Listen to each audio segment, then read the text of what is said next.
मालवणमध्ये निवडणुकीआधी राणे बंधूंमध्ये जुंपल्याचं पाहायला मिळते। पैसे वाटप होत असल्याचा आरोप करत शिवसेना आमदार निलेश राणे यांनी भाजप कार्यकर्त्यांच्या घरी धाड टाकली आणि यावरून मंत्री नितेश राणे आणि शिवसेना आमदार निलेश राणे आता आमने-सामने आले। निलेश राणेंनी रवींद्र चव्हाणांवर आरोप केल्यानंतर मंत्री नितेश राणेंनी उदय सामंतांच्या दौऱ्यावरून सवाल केले।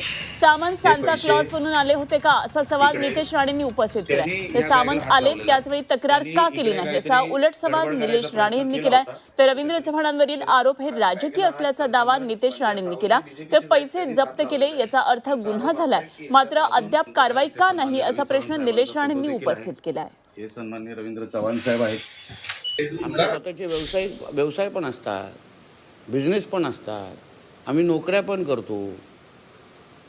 राजकीय आणि सामाजिक कामं करण्यासाठी आम्ही एक पक्षाचे कार्यकर्ते बनतो, पण आमचे स्वतःचे व्यवसायामध्ये अगर कुठेतरी गुंतवणुकीसाठी, कुठल्या तरी बाकीच्या व्यवसायासाठी अगर आमच्या घरामध्ये किंवा आमच्या ऑफिसमध्ये अगर पैसे, त्याच्यामध्ये चूक काय आहे मला मुळात चूक कळली नाही आहे। म्हणून उगाच भारतीय जनता पक्ष असं बोलून आमच्या पक्षाची बदनामी कोणी करू नये।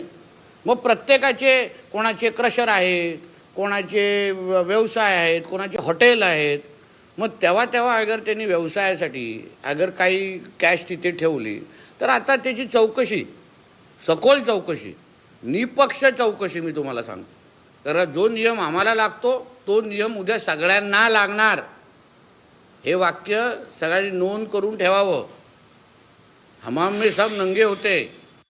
तो राजकीय आरोप आहे। शिवसेनेचे नेते उदय सामंत पण येऊन गेले, मग आम्ही विचारू का कशाला आलेले ते? नुसतेच आलेले काय सांता क्लॉज बनून आलेले? विचारू का?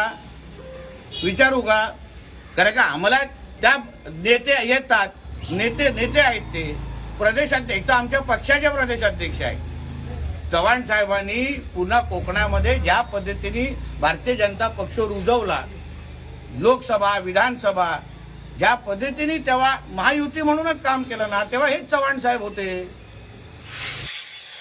प्रदेश अध्यक्ष असल्यामुळे महाराष्ट्रातल्या प्रत्येक कानाकोपऱ्यात जाणं हे त्यांचं काम आहे, म्हणून तो राजकीय आरोप आहे। त्याला राजकीय चष्म्याने आपण पाहिलं पाहिजे, कोण कुठे जात असतील।